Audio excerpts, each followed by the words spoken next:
And we are rolling. Hello, everybody.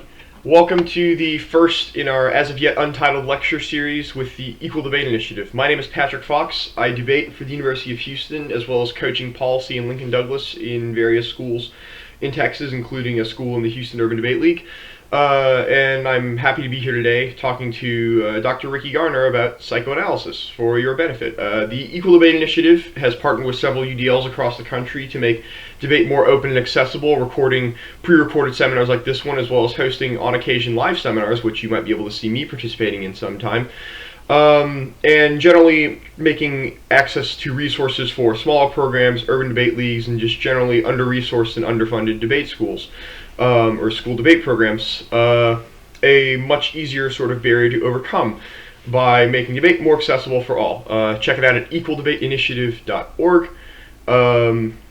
Joining me today we have Dr. Richard Garner, the Director of Debate at the University of Houston. Dr. Garner, or as I will be calling him throughout this lecture, Ricky, since he's my coach, debated at NYU from 1999 to 2003, championing the CEDA tournament and reaching octafinals of the NDT, if I recall correctly. He is giving me the thumbs up.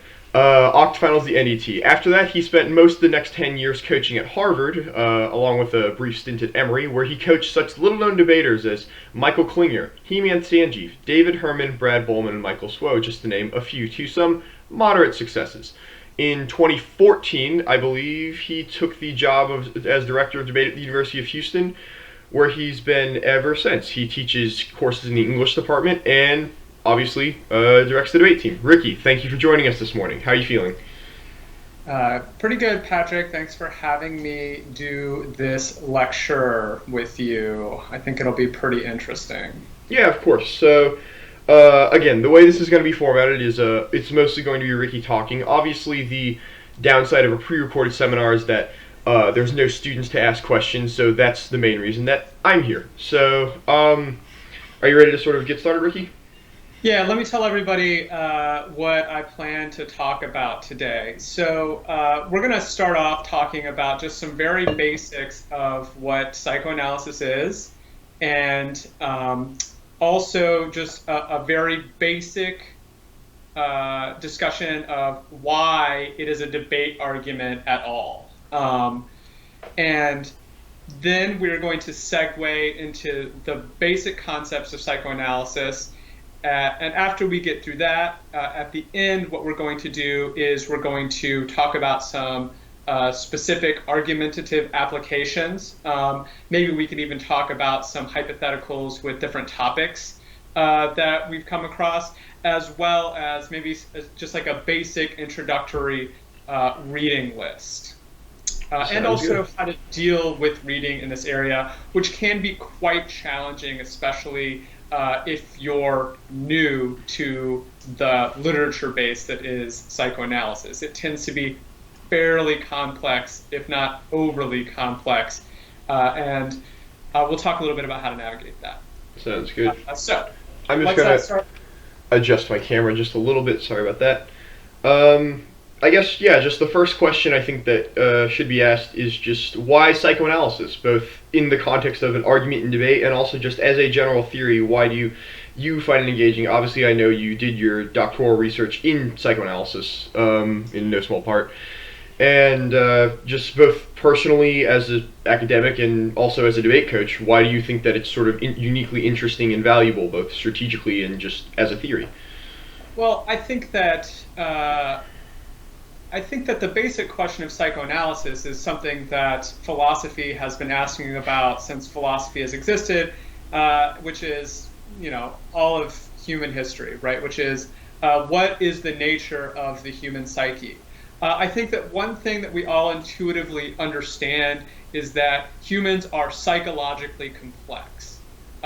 Whether it's predicting how your best friend is going to react to something, or trying to think about what, for instance, your parents or your family's motivations and desires are, it is always a puzzle trying to deal with other people. And we understand that that's because humans are psychologically complex and unpredictable. And most of us just sort of throw up our hands and say, well, you can't understand people. But psychoanalysis attempts to offer a framework for understanding, if not every person's minor relationship to the world, the big basic structures, so that whether or not you disagree or agree with some of the tenets of psychoanalysis, they give you a jumping off point for thinking about what the structure of the human mind is. And so whether or not psychoanalysis is correct or incorrect, a big part of the debate argument is sort of irrelevant to raising the questions that psychoanalysis raises. I think that in terms of debate, the big answer, though, is a little bit different. And I think it's summarized by the title of one of Slavoj Žižek's books, which is Enjoyment as a Political Factor. And that title sort of sums up what we're interested in the context of political debates, which is how does the human psyche, as complex, often counterintuitive mechanism, change and shift the outcomes of political debates? How does enjoyment, desire, identity all play into politics? As debaters, we're trained, and rightly so, to think of debate as a rational process of evaluating different aspects of the society, whether it's structural racism or funding for the Federal Emergency Management Administration, right? From those big questions to the tiny political questions, we're taught to think of how the big picture operates, what the logic is, how it plays out. If the psyche is more complex than we think, though, if people might act for different reasons than they might rationally espouse, then you have to take into account enjoyment, desire as a political factor. And so that's just the basic reason why psychoanalysis is crucial to political debate. And I'll even go one step further and say every theory of political action ultimately has a theory of human psychology, of the human psyche behind it. And sometimes they're hidden behind layers of rationality and statistical analysis, etc. Or sometimes they're things that are openly debated in the literature. If you look at the debate, for instance, about international relations and realism and liberalism, etc., those theorists are not shy of talking about what they think human nature is, and where they think human nature and human rationality comes from, and how that plays into political questions on a very large scale as well as a small scale. And so how the human mind operates is key to any theory of how human political actions are going to play out. All right, thank you. I think that's, I was waiting, seeing if I would have to ask any questions already, but I do think that's as good of an introduction as anyone could have given. I totally agree. And I guess sort of that's a pretty good segue into just the sort of meat of it. Just where do you think, like, and I leave this to you because you've definitely given this lecture more times than I can most likely count, and probably for more times than I've heard about psychoanalysis in a debate around periods. So where do you think that we should really start for all of this? Obviously, Lacan is sort of important, but just in general, I leave it to you to sort of generally decide where this lecture sort of begins in terms of just explaining the meat of psychoanalysis, because you're throwing out. I was saying you're throwing out a lot of terms: enjoyment, desire, which kind of like I know what they mean a little bit, but I think it's important to sort of unpack these concepts and really break them down what they mean in context. Well, so the first slide that we can see that I've got here is just a Dali sketch of Freud, and I think that's where you have to start with psychoanalysis. And this is just both because that's where psychoanalysis originates from, but also because Freud is an excellent writer and is a really great introduction to psychoanalysis. He has some more obscure and difficult to understand stuff, but some of his basic writings on questions are very readable and very relatable. He's often dealing with concrete situations that he sees in his psychoanalytic practice that he develops. Can you talk a little bit more about that practice that you're talking of? Some people who are listening might not really be familiar with like what Freud actually did. Yeah. So one sec. So by starting with Freud, we're gonna hold back on a second on Lacan right? Because if you open up a book of Lacanian theory, which is the psychoanalytic school of Jacques Lacan, who was based in Paris, France, you might encounter one of these graphs. And before you start trying to work on this, you've got to start with the basics. So, the interpretation of dreams is where it starts, and it also gets at where Freud starts thinking about the history of Western culture and Western art through metaphors of how we encounter this thing called the unconscious. And Freud discovers the unconscious by engaging with patients. And psychoanalysis, as we understand it, is tied to Freud's discovery of the dynamic unconscious, i.e., a part of our psyche that we are not entirely in control of, i.e., we are not consciously in control of, that nevertheless motivates our action. And he makes this discovery coming out of sort of pre-psychoanalytic psychological treatments. In particular, hypnotism was an important one. A lot of historians think that Freud would be an important figure in the history of science in his own right. He sort of discovers the use of cocaine as an anesthetic. He does early neuroscience work, i.e. dissecting and drawing graphs of actual neurons and things like that. And he was also an early hypnotist. And hypnotism is actually something that Freud ends up rejecting for a lot of different reasons, mostly because they posit the psychoanalyst as a sort of person who dictates what the person is supposed to do, i.e. suggests that you quack like a duck, right? So, as you're sort of familiar with. So I just want to just sort of give maybe an example that I think might be good to just sort of clear stuff up. So you talk about how the unconscious is a very sort of important part of our psyche, but when we do not control is sort of there underneath everything.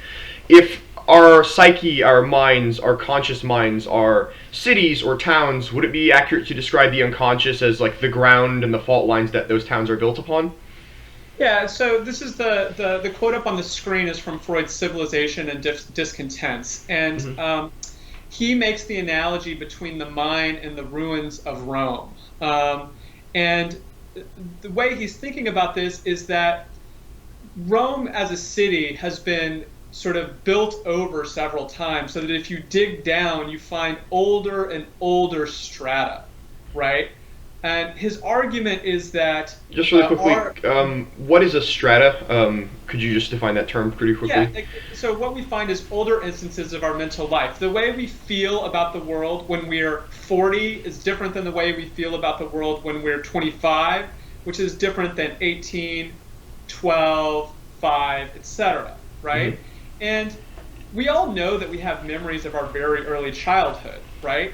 And we also know that when you are children, your memories are richer and deeper of that childhood. You might have one or two memories of your childhood, whereas if you're 6, like one of my children is, you remember lots of things about that early stage of childhood that gradually get sort of displaced and built upon as your identity, your experiences, your psychological life gets built up. And those past experiences shape what gets built on top of the previous ones. So that Freud is sort of saying that psychoanalysis is like being an archaeologist of an individual human's experience of life, right?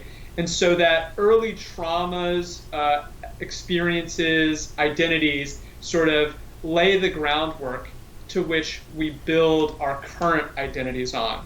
And sometimes in disturbing and troubling ways, and sometimes in ways that are positive and help us define who we are in the world. So Freud is interested in this because he actually is a practicing clinical psychoanalyst, right? And this is something that psychoanalysts today talk a lot about the difference between the theory of psychoanalysis and the clinic of psychoanalysis, and that one of the touchstones for psychoanalysis is the fact that there are actual people who feel compelled, usually from suffering, to seek out help from other human beings to deal with psychological issues, traumas that they might have, whatever those might be. And As a clinician, you're dealing with concrete instances of how the psyche functions. And thus, starting with Freud not only helps you find the foundation of the theory, but it also keeps it very practical. And we'll talk about that in some of the readings that we'll talk about later. So, in order to talk about Freud, we have to sort of step back and think a little bit abstractly for a second about how these successive layers are built up. So, the first step is for you to just step back and think about how you relate to the world, right? Step back, think about all of the objects around you, right? In the room that you're in, right? Think about your relationship to those objects. Why are they there? Why are they there? Why are you attracted to them? How do they shape the way you move in the world? And this is all very simple. Yeah, give me an example. Is that the Squid hat. Squid hat? Yes. That says something psychologically interesting about you. I'm Patrick. sure it does. I'm sure it does. Like, for instance, I've got my books behind me, right?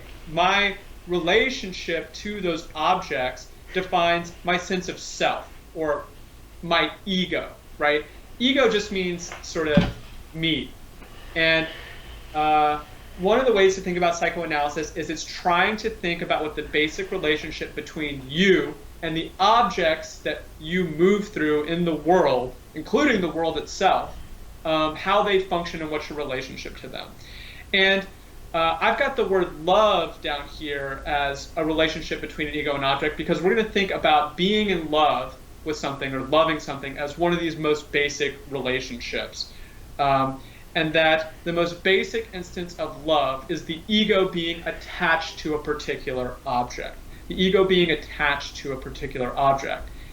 We can think of it as loving it, or we can think of it as desiring that object. In fact, love might even be a very complicated instance of desiring. Now go back to your very earliest life as a child. Your desires for various objects, for instance, to be fed, to be held, etc., sort of shape your basic coming to being in the world before you have things like language or the ability to control your body, right? And so on the most basic level, psychoanalysis is asking the question is, what is the relationship of the self to the objects around the self? And one answer to this question might be that it's a purely rational relationship. I see objects as something that can rationally help me do something, right? But the problem with that answer is that we know that people in many senses do not act rationally, that there is a whole series of ways that we become traumatized to or love things that are destructive for us, etc. And that's one of the fundamental problems of psychoanalysis. But psychoanalysis also says that this non-perfect relationship to the world is more fundamental than just a traumatic, individual instances of trauma. Because one of the basic instances of how we relate to the world is traumatic in and of itself.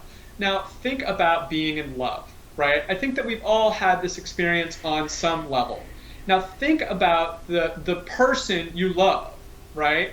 And one of the most painful things, or the things that we worry about the most, is does the object of our love reciprocate our love? Do they love me back, right? And this is obviously the source of sort of countless,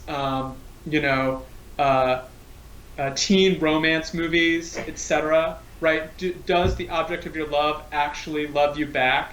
But I think that we feel it for everything we love. Even our parents love. People who literally have supported us for years and years and years with emotional and monetary support, like they've demonstrated the love consistently, right? We still ask ourselves, do they love us, right? And that fundamental gap in our knowledge, that we can't perfectly know what the inside of somebody else's head is, even if they tell it to us all the time, is one of the places where this instability between ourselves and the world outside of ourselves comes from. And psychoanalysis is an investigation of the complexity of that, because that relationship can be particularly complicated. And one of the key moments of that complication is the nature of trauma in our lives. Before we get into this part, I just want to just say some things, maybe give an example or two to summarize. So,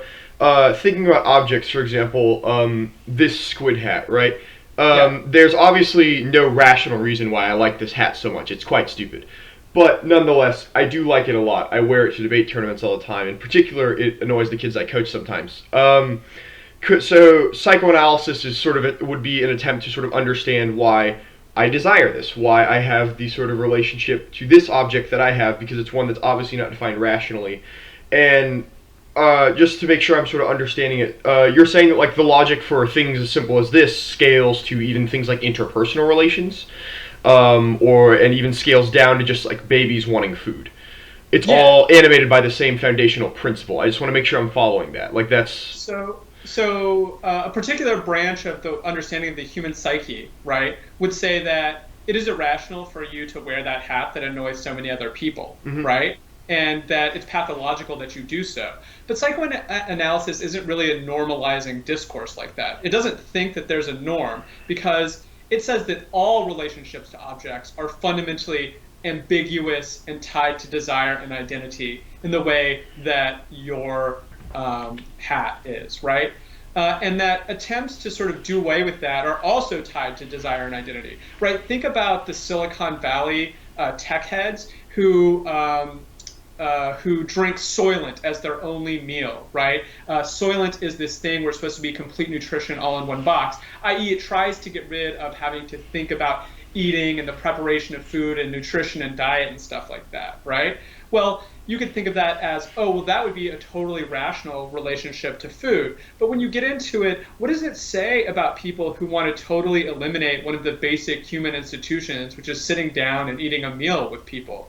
Like, a political commentator that I've read before says that this is indicative of a desire to, quote unquote, replace mom, right? That there's this deeper impulse in a lot of these technological projects, like automated laundry doer services and people who grocery shop for you and Soylent, to replace mom, right? And so they reflect this deeper psychological desire and fear of dependence that might be attractive in a particular understanding of culture. And that's no more rational than, deciding that you like Doritos Locos Tacos, which on its face is obviously irrational. So, which gets us into the basic categories of where we become maladapted to the world. And the reason we start with everything is traumatic is because we need to understand how trauma functions and understand that it's both inevitable, but it's also tied to specific instances in the psychological history of individuals, right? So basically, a key tenet of psychoanalysis is that there's a key relationship between trauma and the unconscious, right? And that certain thoughts are so anathema to us that essentially our psyche cannot handle them, and so sort of pushes them aside, right?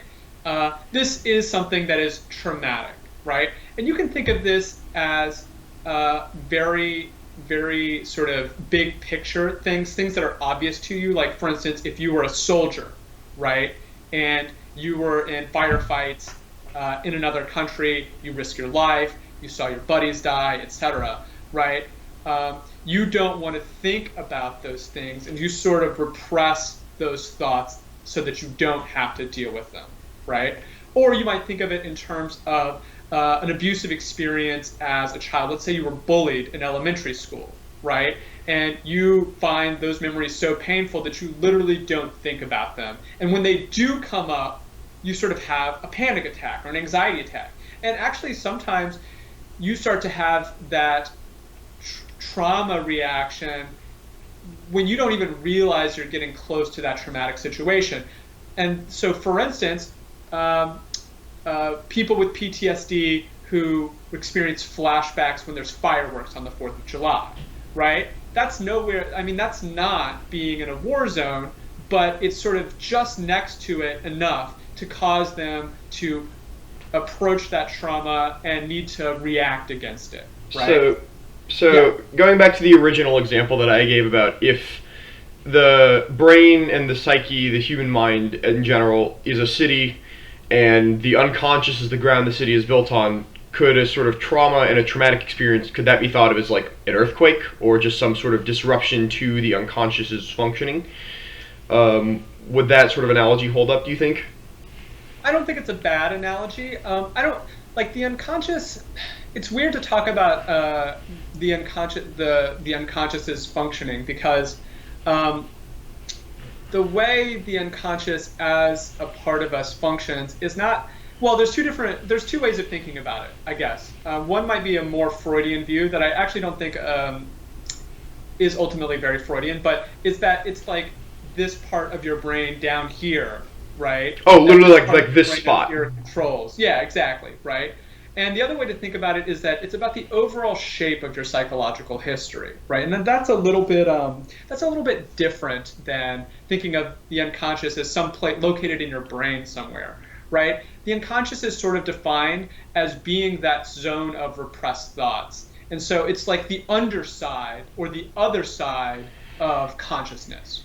And we'll give a couple of maps for that internal structure in a second. But first, back to trauma, right? What makes trauma is that you can't just push it away, right? If there was something that made you feel bad and you could just tell yourself, oh, I'm not going to think about that, by definition, it wouldn't be traumatic, right? You would be able to take a negative experience, wrap it up, understand it, and put it away. And we deal with a lot of negative experiences like that all the time, right? Somebody is mean to us that we liked. We're just like, well, they're not the person I thought it was. I sort of feel bad about it, but ultimately I'm not going to care too much, right? Mm-hmm. Traumatic things are defined by the fact that we can't just make them go away. Trauma is both something we have to deal with, but also that we can't deal with, which means that trauma is by definition structured by repetition. It keeps coming back. That's what makes it traumatic. You can't deal with it, you have to deal with it, so it repeats, right? And in the Freudian schema, what happens when we repress a thought that we don't like, right? And you can do this by picking any cultural taboo. Think of something that is considered disgusting by our culture, maybe wrongly or rightly, right? So incest, right?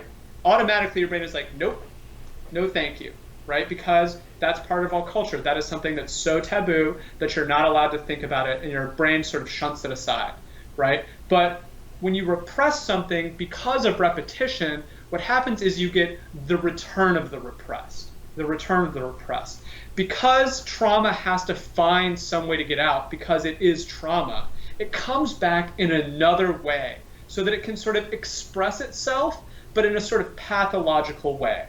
And that return of the repressed is what psychoanalysis calls the symptom.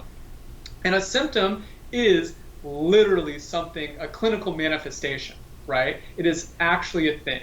And so, like, I'll give this very stereotypical one, right? But people with an obsessional, what we call OCD, right? Who feel dirty, how do they deal with that feeling of dirtiness, right? Well, they wash their hands, right? And by washing their hands, they're washing away their own feeling of dirtiness. But even the idea that dirtiness is something you could wash away is already a displacement, a linguistic displacement, because dirt is not actual guilt, right? Mm-hmm. Dirt is an actual physical thing.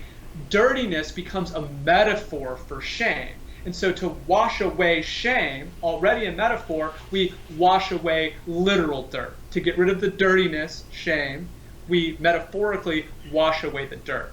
And this logic of repression, right, that it severs itself and comes back of something else has particular structures in the way it happens. And that's one of the crucial things about psychoanalysis. But before we talk about that, let's do the two models of the Freudian psyche and let you ask some questions. I would say before, so if you can go back a slide real fast, I just want to ask some questions. So there are two things I have a question about. First, this lost connection that is pointed out here. I'm assuming this first off, I'm assuming it's not labeled. I'm assuming this orange bubble represents like a traumatic event. Yeah, the red dot is trauma. Yeah, so two questions. One, lost connection, and two, just the sentence at the bottom. It has a lot of whence and whither. There's some words there that are confusing to me. If you read some of the Freud things that we talk about later, that'll make more sense. But it's just a formal definition of what that lost connection is. So when you experience that trauma, you necessarily don't connect it to what it is, right? You're not like, I'm washing my hands because I feel ashamed of the bad thing that I did, right? You're washing your hands because you feel compelled to, and you don't actually know why, right? And that not knowing why you're doing it, that something in you more than you that compels you to do something, that is that lost connection. If you were aware of why you were washing your hands, then you wouldn't have displaced that trauma, which means in a way it wouldn't have been too traumatic. So right? Freud says that there's two things that are displaced. Where that repressed symptoms come from, the connection or the wince, and what that symptom is trying to do, i.e., what is it substituting in for? What is it standing in for that it doesn't know? So if we think an example just sort of tie all this together. Let's say I was attacked by a dog when I was very little and I don't remember it. The fact that I don't remember that would be the lost connection, and the symptom of that traumatic event would be maybe I'm afraid of dogs and I don't know why. Yeah, and that's a very straightforward one that could be absolutely the case. Now the question would be, why wouldn't you just be afraid of... So there's one way where you could have that fear of dogs and be like, I'm afraid of dogs because I got attacked by one when I was a kid, right? And so sometimes it's the weird thing about it is that it's often sideways and weird the way the connections work, because the connections aren't the logic of consciousness, they're the logic of the unconscious. And so really it might be that you're not so much afraid of dogs as your fear of dogs stands in for the fact that you felt that your parents didn't protect you in a situation in which you needed help, and you felt helpless in the face of sort of animal aggression, right? Okay.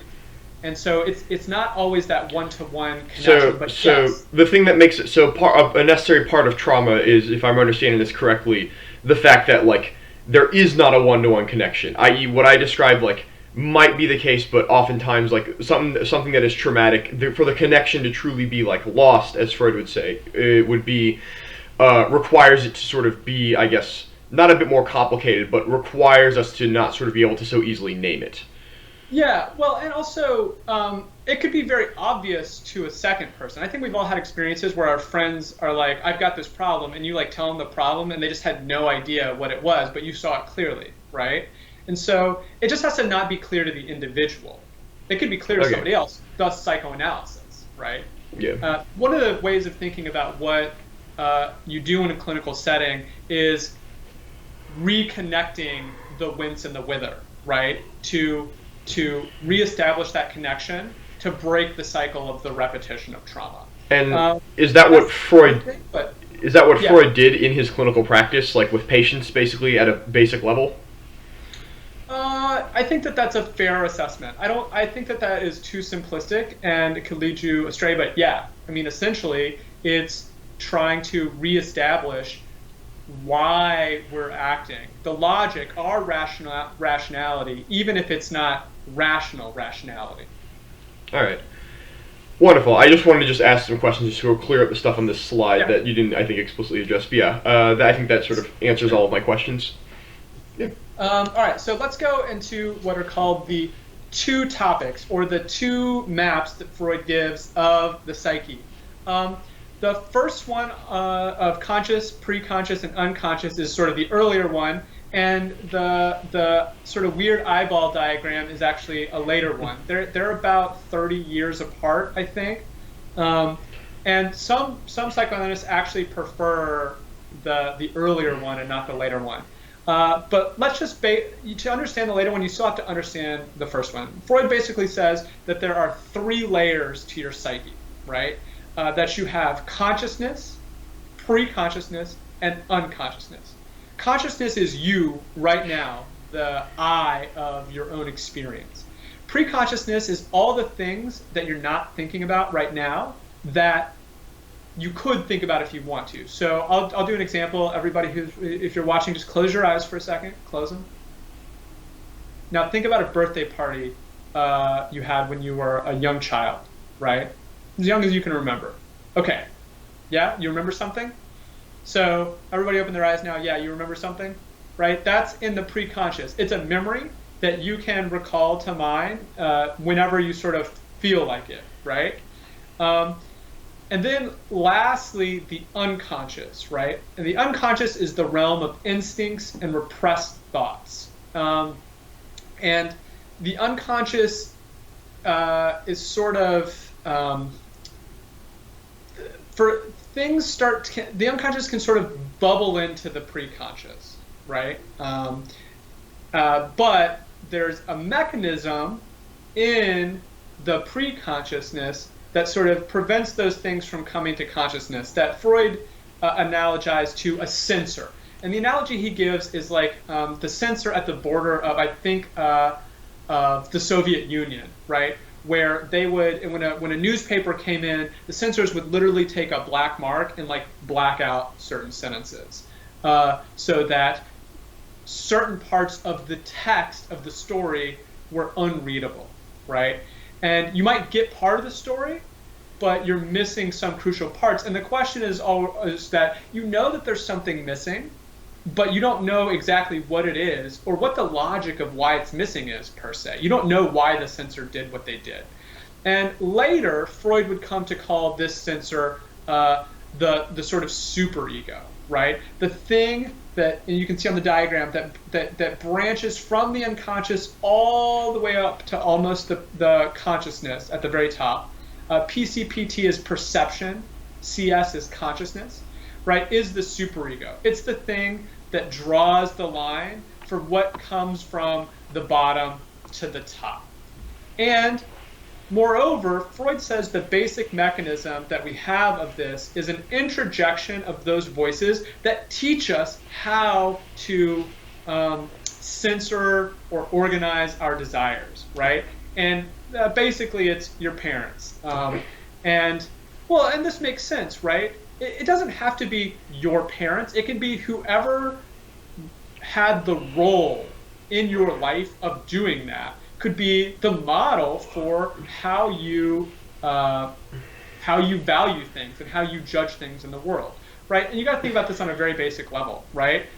Children don't want to have any restrictions placed on them about certain things, right? Like you have to potty train children, right? You have to teach them not to play with knives. You've got to teach them how to not go in the street, interact with dogs, all these things that they just sort of naturally want to desire to do, and you've got to teach them to repress those desires. And in the process, they take whoever fills that role as their internal monologue about why they should act right. The angel on your shoulder, as it were. So that almost always takes the form of whoever filled that role, and thus almost always your parents. And it could be either parent, right? It used to be the father, and thus you'll hear about the name of the father or the father's no in psychoanalysis.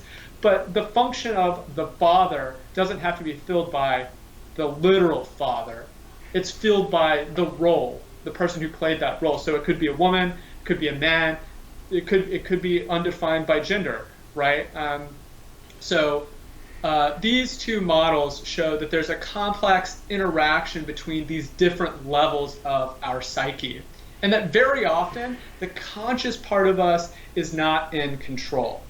Let me give us a silly example real quick, and then you can ask this question, right? Cookies, right? There's a giant plate of cookies that have been set out. Should you eat all those cookies? Patrick, should you eat them?